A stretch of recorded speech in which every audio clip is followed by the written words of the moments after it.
तबाह किए 3 F-35 jet, ईरानी दावे से ट्रंप के उड़े होश।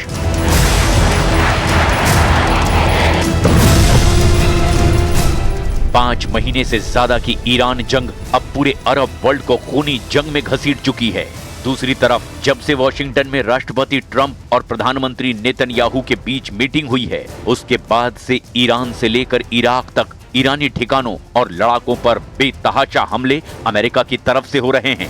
जबकि दूसरी तरफ जॉर्डन में अमेरिका के 3 F-35 जेट को तबाह करने का दावा करने वाला ईरान अब एक ऐसे युद्ध में कूद चुका है जहां रोजाना उसके हमला करने का दायरा और अरब देशों की संख्या बढ़ती ही जा रही है। जॉर्डन के अलावा बहरीन की राजधानी मनामा में ईरान ने जबरदस्त ड्रोन हमला अमेरिकी अड्डों पर किया है।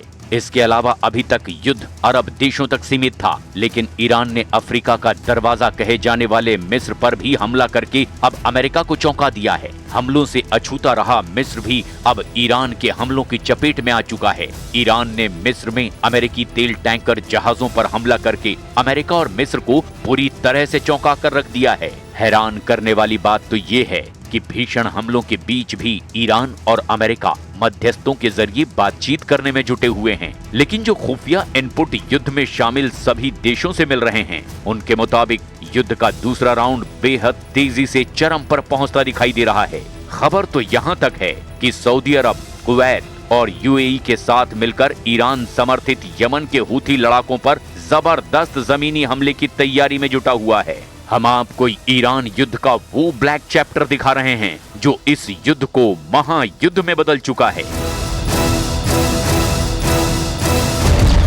जला डाले 3 F-35 जेट, जॉर्डन में ईरान का जबरदस्त हमला।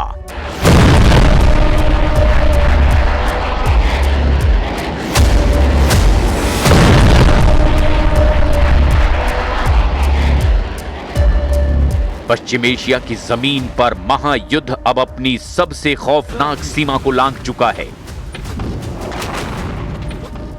हवा में गरजते F-35 लड़ाकू विमान, आसमान को चीरती बैलिस्टिक मिसाइलें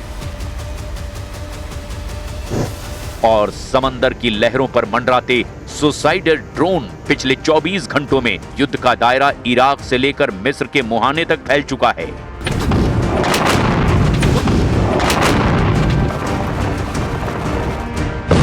एक तरफ जॉर्डन की सरहद पर अमेरिकी लड़ाकू विमानों को निशाना बनाने का ईरानी दावा है, तो दूसरी तरफ इराक में अमेरिका और सऊदी अरब के भारी हमलों से जमीन कांप उठी है। वहीं मिस्र का दमियेटा पोर्ट जल रहा है।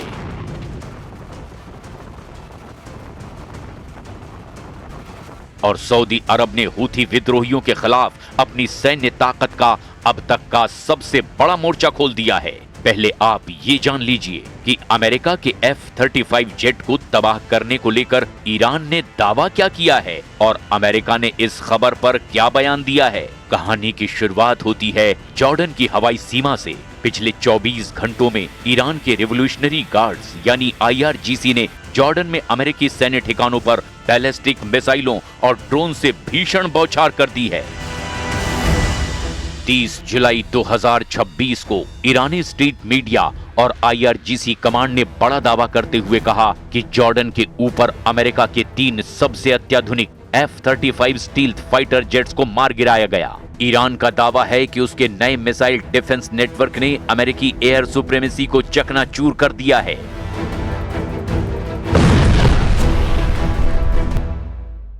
The United States military began major combat operations in Iran. Our objective is to defend the American people by eliminating imminent threats from the Iranian regime, a vicious group of very hard, terrible people.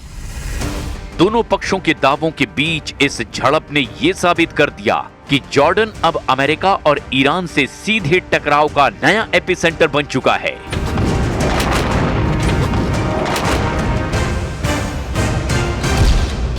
मिस्र के दमियेटा port पर हमला, Africa के दरवाजे पर ईरानी गदर।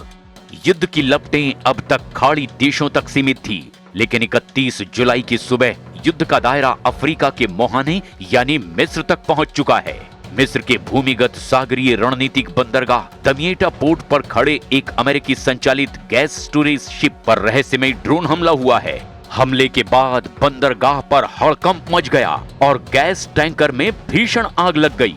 इस हमले के तुरंत बाद शक की सुई यमन के हूथी विद्रोहियों की ओर घूमी, लेकिन हूथी मीडिया नेटवर्क ने तुरंत बयान जारी करके इस हमले में अपना हाथ होने से साफ इनकार कर दिया। मिस्र के राष्ट्रपति और राष्ट्रीय सुरक्षा परिषद की आपातकालीन बैठक भी बुला ली गई। खुफिया एजेंसियों का मानना है कि ये हमला स्वेज नहर के व्यापारिक मार्ग को ठप करने की एक सोची समझी साजिश है। अगर मिस्र इस युद्ध में प्रत्यक्ष रूप से घिसटता है तो फिर वैश्विक ऊर्जा आपूर्ति श्रृंखला का तबाह होना तय माना जा रहा है। ड्रोन हमले के पीछे ईरान का हाथ भी माना जा रहा है। इराक में अमेरिका और सऊदी अरब का हमला, हूथी पर जमीनी हमले की तैयारी। इराक की जमीन पर संयुक्त रूप से अमेरिका और सऊदी अरब ने अब तक का सबसे भीषण हमला बोल दिया है। इराक में मौजूद ईरान समर्थित मिलिशिया गुटों और पॉपुलर मोबिलाइजेशन फोर्सेस यानी कि PMF के गोला बारूद डिपो और कमांड सेंटर्स पर अमेरिका और सऊदी फाइटर जेट्स ने एक साथ बमबारी की है। इस संयुक्त हमले में 20 से ज्यादा लड़ाके मारे गए हैं और कई ईरानी सैन्य सलाहकार भी मारे गए हैं। इराक के एरबिल और आसपास के इलाकों में हवाई हमले का सायरन लगातार गूंज रहा है।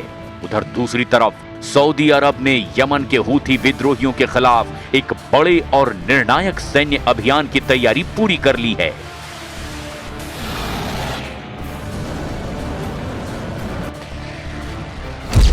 हूथी विद्रोहियों के द्वारा सऊदी अरब की तेल कंपनी आरामको के ठिकानों जिजान और यानबू को निशाना बनाने की कोशिशों के बाद सऊदी क्राउन प्रिंस और रक्षा मंत्रालय ने हूथी ठिकानों पर अब पूर्ण पैमाने पर हवाई हमलों का आदेश जारी कर दिया है।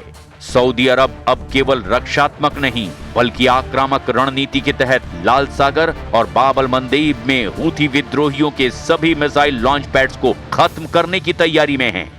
खुफिया और यमनी सैन्य सूत्रों के मुताबिक पूर्वी यमन में तैनात सऊदी बलों को वहां से हटाकर लाल सागर तट और यमन सऊदी सीमावर्ती क्षेत्रों में फिर से तैनात किया जा रहा है। सैन्य विशेषज्ञों का मानना है कि ये फेरबदल एक बड़े ग्राउंड ऑपरेशन से ठीक पहले की जाने वाली व्यूह रचना है। जमीनी हमले की रणनीति के साथ साथ सऊदी अरब ने एक बड़ा कूटनीतिक और समुद्री मोर्चा भी खोला है। सऊदी रक्षा मंत्रालय ने 14 देशों जिसमें कि मिस्र, UAE, Bahrain, Kuwait, Jordan, Pakistan, Sudan, Djibouti और सोमालिया जैसे देश शामिल हैं, उनके साथ मिलकर के लाल सागर और बाब अल मंदेब में सुरक्षा का नया बहुराष्ट्रीय ढांचा तैयार किया है। अमेरिकी और यूरोपीय सहयोग। रियाद ने अमेरिका और यूरोपीय देशों से भी इस नौसैनिक गठबंधन को हवाई और खुफिया सर्विलांस सहायता देने का आग्रह किया है। The regime's conventional ballistic missile program was growing rapidly and dramatically, and this posed a very clear, colossal threat to America and our forces stationed overseas. The regime already had missiles capable of hitting Europe and our bases, both local and overseas, and would soon have had missiles capable of reaching our beautiful America. अगर Saudi अरब Yemen में बड़े पैमाने पर जमीनी सेना उतारता है तो ईरान अपने दूसरे क्षेत्रीय नेटवर्क और मिसाइल तंत्र के जरिए इस संघर्ष को और भड़का सकता है, जिससे पूरी खाड़ी क्षेत्र की अर्थव्यवस्था और तेल उत्पादन पर बेहद गंभीर असर पड़ सकता है। इधर युद्ध की आग भड़क रही है तो उधर वॉशिंगटन में अमेरिकी राष्ट्रपति डोनाल्ड ट्रंप ने अपना अब तक का सबसे सख्त और आक्रामक रुख अख्तियार कर लिया है। डोनाल्ड ट्रंप ने चेतावनी दी है कि अमेरिका और उसके सहयोगियों जैसे सऊदी अरब, कुवैत, बहरीन और जॉर्डन पर किया गया हमला ईरान के लिए विनाशकारी साबित होगा। ट्रंप ने साफ कह दिया कि अगर ईरान ने तेल टैंकरों की नाकेबंदी खत्म नहीं की या अमेरिकी ठिकानों पर हमले नहीं रोके तो अमेरिकी सेना ईरान के परमाणु और बुनियादी ढांचे पर पूरी तरह से विनाशकारी हमले करेगा। खुफिया एजेंसियों के ताजा इनपुट इशारा कर रहे हैं कि अगले 48 घंटे बेहद नाजुक हैं। एक तरफ ईरान का दावा है कि वो लंबे युद्ध के लिए पूरी तरह से तैयार है, तो वहीं दूसरी तरफ अमेरिका, सऊदी अरब और इजराइल का त्रिस्तरीय गठबंधन ईरान के नेटवर्क को चारों तरफ से घेर रहा है। अब ऐसे हालात में देखना ये होगा कि आखिर पूरी दुनिया पर इसका असर क्या होता है।